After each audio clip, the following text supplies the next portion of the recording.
The Faulkn Show. You're listening, you're tuning in your car somewhere, you're watching, you're wondering, who are these guys, I stumbled on. Christopher Walken's on the show. I'm not sure. Is he? Maybe.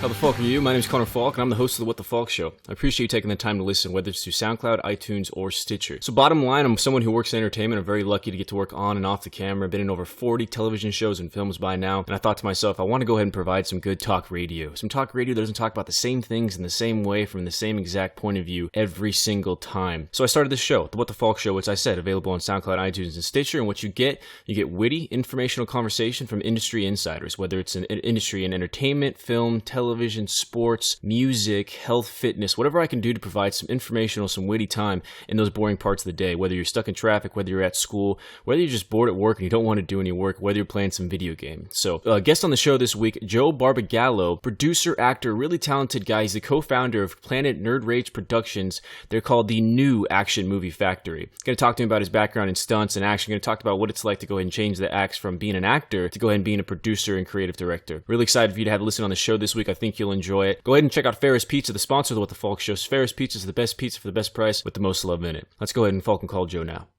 Hi there, is this Joe Barbagallo? That is. Hi Joe, this is Connor Faulkn, the What the Faulkn Show. Really excited to have someone who's had experience as an actor, as a producer, as a director, as a stunt coordinator, really everything in between. You excited to be on the show?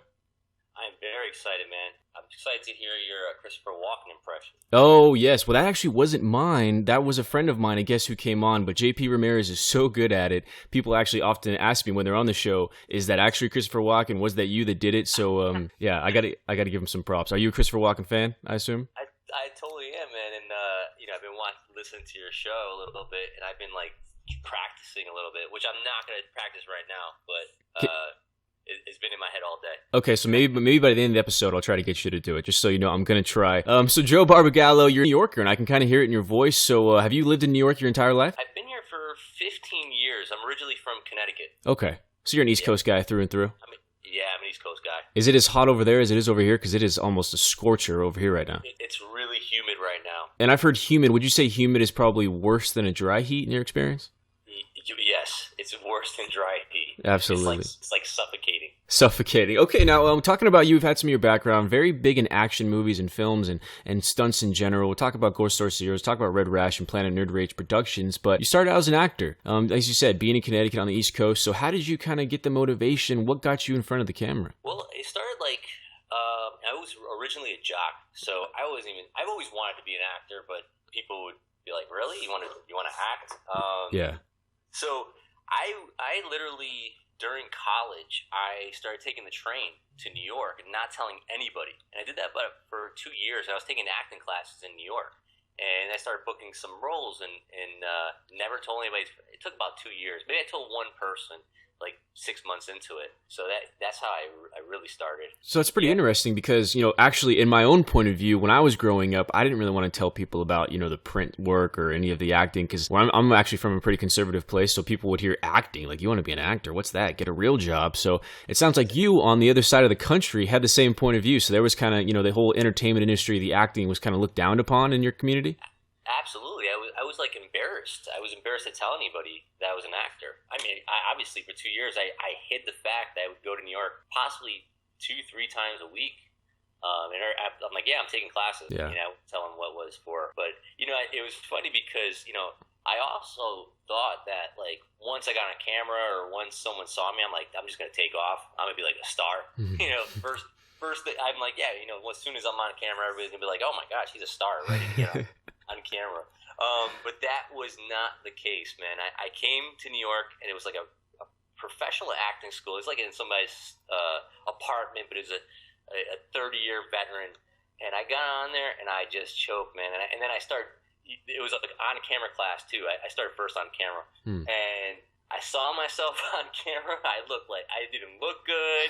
I was stuttering. I didn't understand my lines. I was so bad.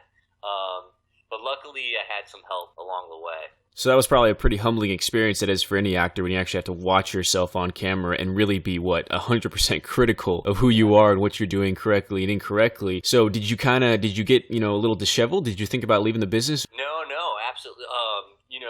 Here is some gullible guy that thinks that, when my headshot photographer first asked me, it's like, hey, do you want to take, we got to take some commercial prints. I'm like, nah, man, I'm not going to do commercials. I'm just going to go right for TV. And, I'm going to do TV. I'm going to do film. I don't need commercial. I'm never going to do that. And the guy just laughed at me. He's like, no, we're going to take some commercial prints. Yeah. But it was a very humbling experience. I was going to give up. I don't even know if I went to the next class. I really was going to give up. I'm like, all right, I thought I was much better looking than I was. I thought I was a better actor than I was, even though I never really acted. But there's something that one guy, a friend of mine, he was an actor. He's the only person. He was teaching, I think, at Harvard College. And he did something. And I told him, like, don't tell anybody, I'm going, I really want to act. And I embarrassed myself.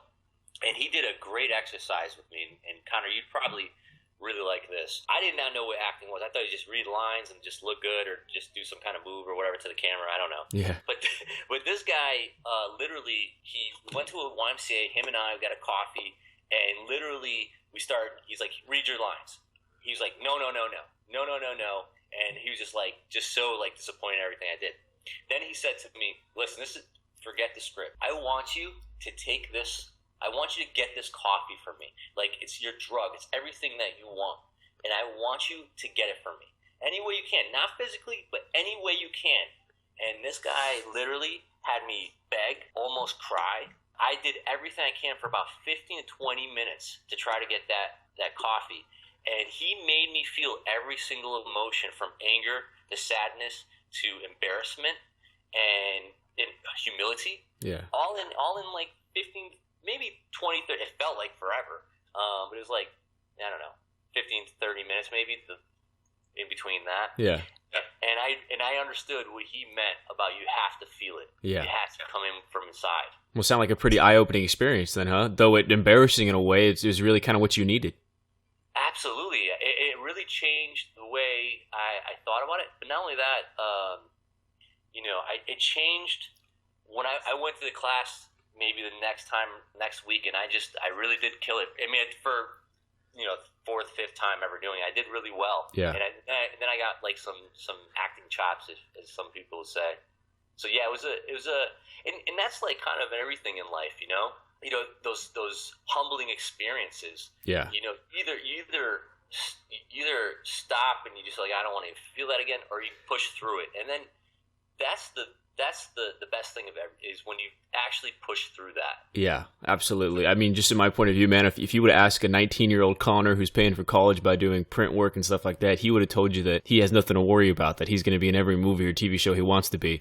And here I am just trying to work when I can, whether it's behind or in front of the camera, and just really happy to get the opportunity to work in this industry. So it's completely humbling and it's changing, but it's really one of those great things. And I think as people, we're better for it, right? And you certainly are, because I can tell you from what I've seen in your web series and your TV shows and your films that you are a very good actor. You very much understand the character that you're selling. And specifically, I seem like you're very talented in action scenes and action kind of things. Now, you talked about that you were a jock previously, so it sounds like that athleticism really translated to on screen. Did you seek out? Did you kind of just find yourself in these action-themed kind of movies? No, it's funny because I never thought I was going to do... Well, it's not true. I always was into action films, the Schwarzenegger, the Stallone, the G.I. Joe, obviously, G.I. Joe films, all the 80s and 90s films. Yeah. I was really into the action genre, as well as drama and comedy and everything. And, as an actor, Connor, you want to do everything, man. I can do everything. I could be a comedian. I want to be the love interest. I want to be the guy next door. I want to do all that. Yeah. But for me, it's funny because it just shows you, like, how life works. I never thought about being in action. I thought I would get there at some point. I want to do that one day. But it really came about maybe 10 years ago, or maybe even 12, when I met Mark Chang. Okay, yeah, Mark Chang. He's the co-founder with you of Planet Nerd Rage Productions. Now, we'll get into that and more of your collaborations, but you went ahead and met Mark Chang, and that kind of instantly, you kind of found that you had a creative partnership or someone you can collaborate with instantly? Absolutely. He was the only one doing, like short films that were action based with sci-fi and all these digital components to it. And I was non-union at the time, and I was booking so many roles, man. I'm like, yeah, man, I'm gonna keep this is awesome, man. I have a role, every 2-3 weeks I'm booking a role, and he was one of them. He called me one day and he's like, hey, I want you for this film. It's called Deployment Strategy, and literally that character was a very small character, which there's no small characters. That's he was just he had not that many lines, but he grew into a bigger character. And ever since then, I wanted to work with Mark. And actually, it started 10, 12 years ago. That same character is part of the films that we have today. So was that same character also part of Red Rash? Yeah, the Warnock character is part of Red Rash. So 3-4 years ago, we made a G.I. Joe fan film, Mark and I. And that fan film went viral. And like Mark's films, I'm like, God, this is cool. This is awesome. Like, we do cool stunts, but I don't know if the audience is going to get this. And then they do, and they loved it. And Operation Red Retrieval, the G.I. Joe fan film, went viral. And it had like 500,000 views in like 2 or 3 days. Oh, wow. And then it caught the attention of the G.I. Joe comic book creator, Larry Hama. That's awesome. He wanted to work with us, and about 2-3 years ago, we collaborated. We made Ghost Source Zero, and Warnock's in that is a character in that, but Warnock is a character mixed with another character that was in Deployment Strategy. Okay. And that was so hard for me as an actor because I had the Warnock of the 10, 12 years ago, and then they're kind of like the Red Rash Warnock, and Larry just put it together. He matched these two characters, and Warnock was kind of like the supporting. And then they had this other character named the Major, and they kind of put them together. And it was so hard for me to get that character because this is not the same Warnock. This is a Warnock mixed with a much more authoritative, hands-on guy. Yeah. Yeah. Now watching these, I got to tell you one point of view. I've had a lot of actors on the show, but I haven't had one that was I would like to think, as good on camera in action scenes. And I've been saying that a few different times, but that's the theme of this episode, is that watching you in terms of Red Rash and the G.I. Joe fan film, and then just seeing a little bit of Ghost Source Zero, dude, you're really good at like the face you have to make when you're shooting, how you're moving your body when you're shooting or you're running. These are these things as an actor, just people out there, viewers, I don't think they think about how hard it is. For example, King Arthur, a great movie that I personally liked back in the day, Antoine Fuqua, Keira Knightley, Clive Owen, right? Clive Owen, a great actor, we would all say. He sucks at wielding a sword. He just doesn't look natural. I was like, dude, you're supposed to be King Arthur. I'm not into it. Now, watching you on scene with the gun, you look believable. I believe it's a post-apocalyptic world. How much time did you have to put into and kind of critical thinking of yourself in terms of finding those great looks and the way to move in terms of, be all action star guy? Well, I have to thank the stunt guys that I've worked with, particularly the Flying Hyenas. Jay Green, he's the coordinator for them. I worked with them for quite a while now. I would say maybe 6-7 years on and off. So I think that just working with them and seeing how they do things, it kind of permeated to me. Yeah. So I would totally say it's that. But also I was in the National Guard when I was younger. Oh, okay. So that was very helpful. Yeah, it is helpful. Yeah, it was a weekend warrior, but on the weekends I'd pull the gun every once in a while. Yeah, but if I had to, if I'm in New York and the zombie apocalypse happens, then Joe Barbagallo is one of those people I want to check out and have on my zombie apocalypse survival team. I'm only good on camera. Only good on camera. Well, speaking of survival, for me, Joe, I don't know about you, but I survive when I have a great taste of pizza. A great taste of pizza, I like to consider that. It's Ferris Pizza. It's the best pizza for the best price. It's also the sponsor of the What the Faulkn Show. If you ever find yourself in Bakersfield, California, or in Northern California, or SoCal in general, please seek out Ferris Pizza.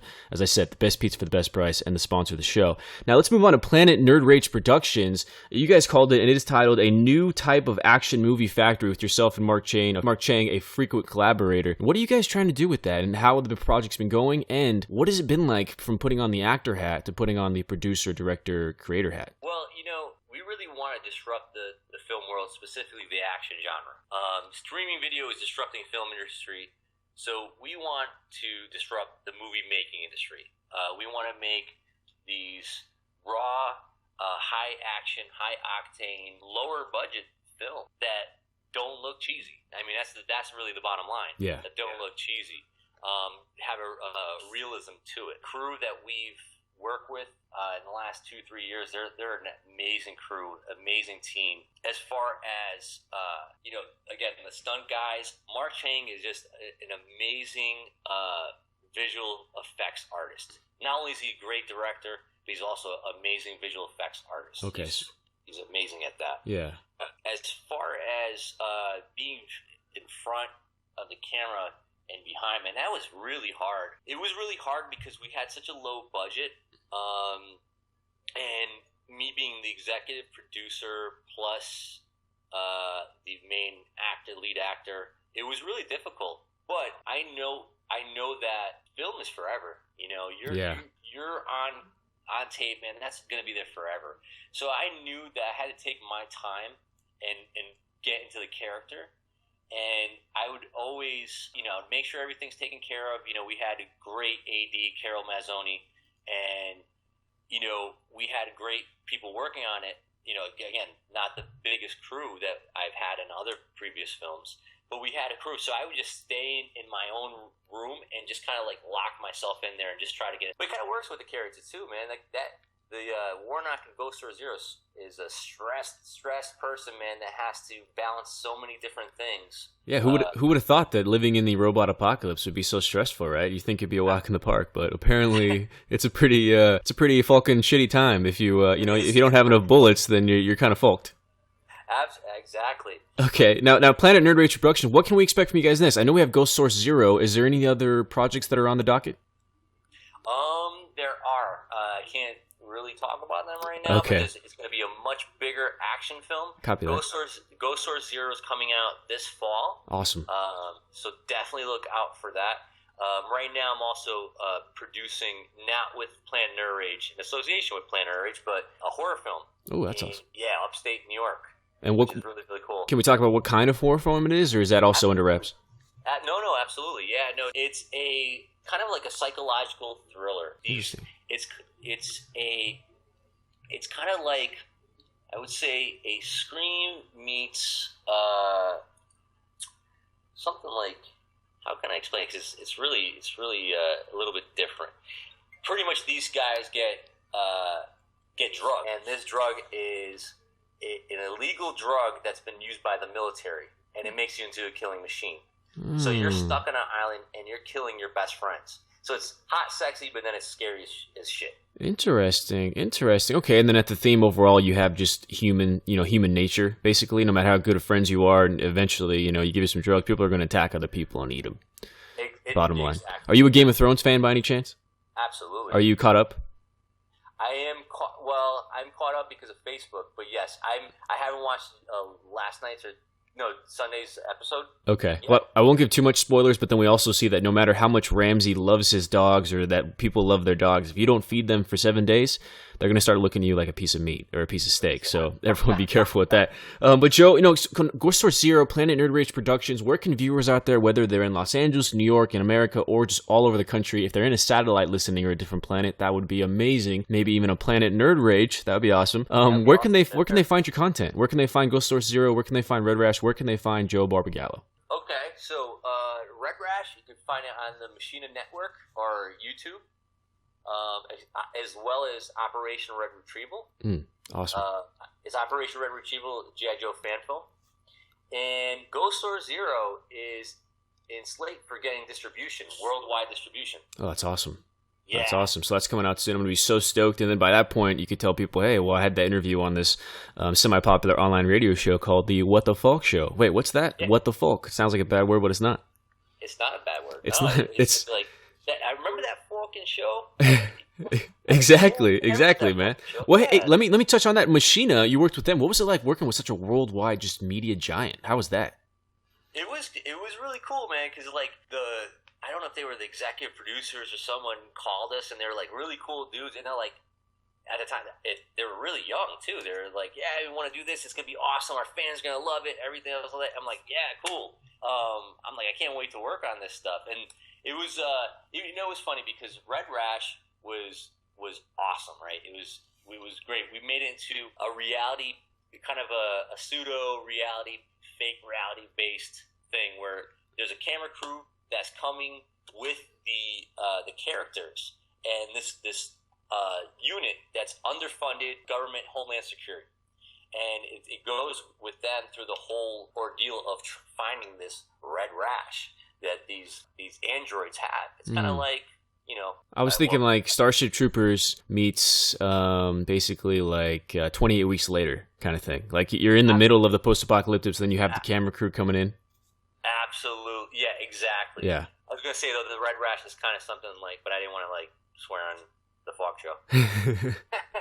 Here and there, it's Faulkn okay, but that's the great thing about having a last name like that. After my whole life, man, of just every person in school where it was like, you know, they say a bunch of last names like Sarah Chides, John Hoagland, and will Connor please come to the office? And it's like, well, you're lucky there's only one Connor here in Bakersfield. Otherwise, they would like, which Connor? Connor 1, Connor 2, the young Connor, old Connor? Like, I don't know exactly. So finally with this show, it's an opportunity for me to kind of provide some wittiness adding to my name and really informational, conversational, and witty banter between entertaining people. And you certainly are one of those people. Now, Joe Barbagallo, people want to find you. They can find you on Instagram, on Twitter, on Facebook. Can you let us know a little bit about those pages where they can seek you out? Yeah, it's just my name, Joe Barbagallo, at Instagram, Twitter, Facebook, all that. Which is cool, which is another example of how, you know, I love this show with the opportunity of social media in general and how it connects with people. And you and I, we met through Instagram.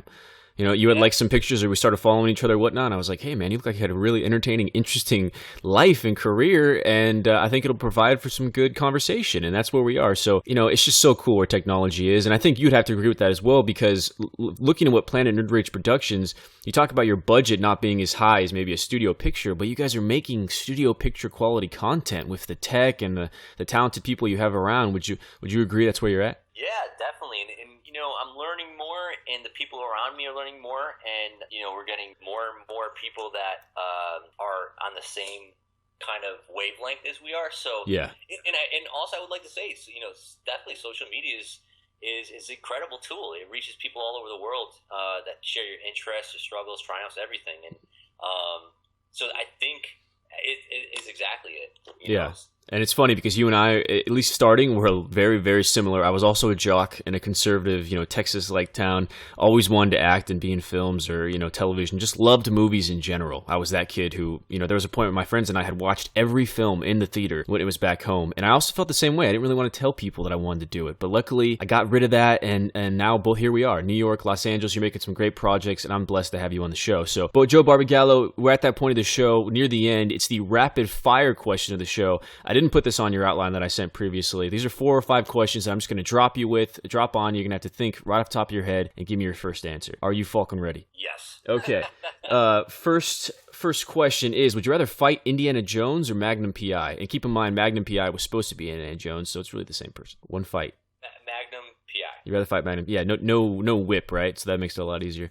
Yeah. Would you rather have a dragon or a ninja talking monkey?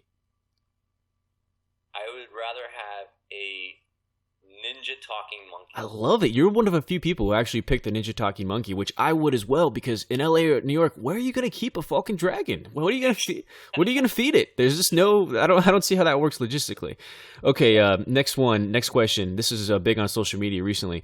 Who shot first? Was it Han Solo or the alien dude? Han Solo. Han Solo shot first. Okay, great guy, but an anti-hero. Now, next question, last question of the rapid fire. What is the name of your biopic movie in 20 years from now? What's the name of my biopic movie? Yeah. Joe Barbagallo, what the fuck? I love it, man. That's fucking awesome. Well, Joe, I really appreciate you being on the show, man. You were a great guest and another great opportunity for me to network and meet somebody cool in the industry, and I've certainly done that. Now, this is your opportunity to go ahead and say goodbye to any listeners, what you want them to know, and kind of impression you want to leave on the What the Faulkn Show. I just, you know, there's, and I want to sound sappy, man, but, you know, as I was talking about earlier, that the struggles when I thought I was going to be this amazing actor and found out very quickly that it's not just like you're talented and you just go and do something. There's a lot of ups and downs. Yeah. And especially those failures are the things that are gonna make you into the person you are. And there's many failures that you could triumph over, or many hurdles. Sorry, there's like a homeless guy like yelling outside. There's New York for you. There you go. Exactly. I wish we picked it up. And all those things really make you into the person you really are. And we watch these actors, producers, directors, and like, oh man, they had it really easy, or they just got discovered overnight. It's not like that. There's many times in my life where I was like, man, I'm about to do this. I'm gonna make this. I'm gonna make millions of dollars. I'm gonna make these kind of films, and then nothing happens. And it's about actually enjoying the moment. It's enjoying being that actor and being yourself, and also failing as many times as you can to get over certain things that you're probably not good at, or you're scared of, or anything else of that nature. Yeah. So I just want to just keep pursuing your dreams for everybody. It's always going to be a struggle, but if you could think of it as being in the moment and enjoying it for what it is, and knowing that anything that you might be scared of, or anything that might be a challenge, that if you get past that, it'll just make you into a better person. Not only that, make you feel much better about yourself. Well, Joe, I got to tell you, from working in the industry, anybody listening out there, and part of the show is for people, maybe they want to be in the industry, they could hear a point of view to hear what it's like. Or if somebody does and they hear about the struggle, like, well, maybe that's not for me.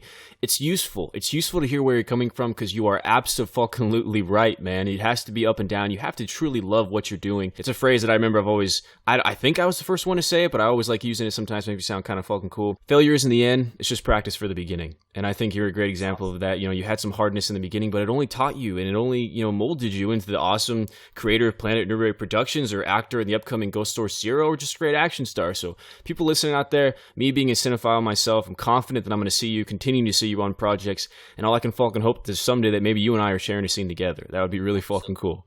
That'd be fucking cool, man. Okay, man. Well, hey, have a great time in New York. Keep me updated with everything that's going on Ghost Story Zero. I'll be posting this episode on SoundCloud, iTunes, and Stitcher. Any friends or family you want to, refer it to or show it to, please do so. I really think the viewers are going to find this interesting and a witty, informational conversation, which, of course, is the goal of the show. So, Joe Barbagallo, thank you for coming on the What the Faulkn Show. Thanks, Connor, man. Appreciate it. Have a good one.